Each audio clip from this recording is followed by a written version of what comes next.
The hours of the night were spent. The blood of the armies of Romere was spilled. The armies of evil kept marching forward. The people moved back to safety, and when safety was no longer safe, they moved back more. The king looked upon this and wept. His house was at end, and his kingdom was fallen. His forefathers had been better war masters, and he was worse. They knew great lore of all things, and he knew less of nothing.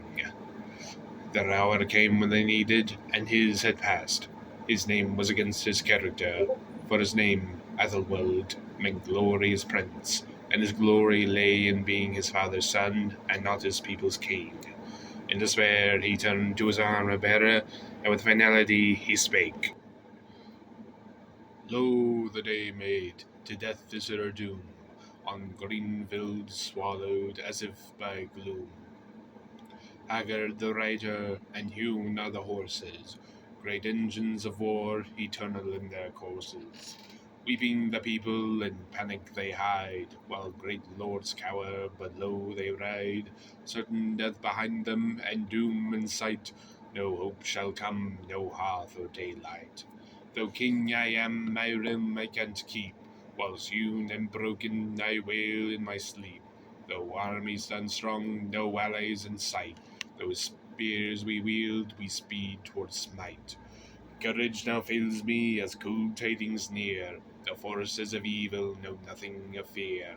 But fear I cast off, and flight do I scorn. For battle calls me better dead than forlorn.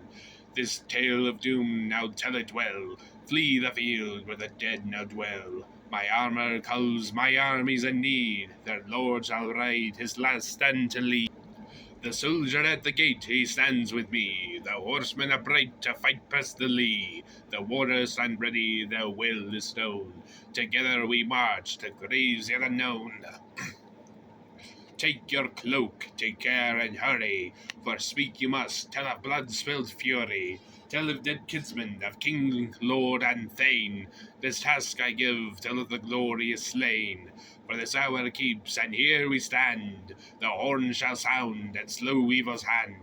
With breath we come, with war-frenzied host. Tell this to all, and alert them from hill to coast. Now we ride to battle and doom. And the king burst from his hall, and called them into action. Loudly blew on his horn, and spake words of glory to them. He gathered them all to him, and he led them to the hall door. Down the main road and to the gate they came. Though fear of death was in them, love for the king commanded them stronger. Lo, the king gave the command to open the gate, and to blow the great horns of Herbald. And when the gates were lifted, the orcs made for the king, but the great horns blew a great blast, and the evil host was still. And in this moment the king drove his body forward, and sundered the orc captain, head from body, hand from arm, foot from leg, and the blood spilled backwards rather than dirty the noble warrior. Onward the king went, hewn bodies of his enemies lying in his wake. Truly his warriors were astounded, for the king's fury in battle was like nothing before him. They stayed with him, but none could keep with him, for he moved forward too quickly. They slew great other numbers, but his were ever greater. The fury of his fathers lay in him, and it drove him ever onwards. Never once did he think of turning back. The people above wondered at him, and felt great love toward their king, the warden of their homes.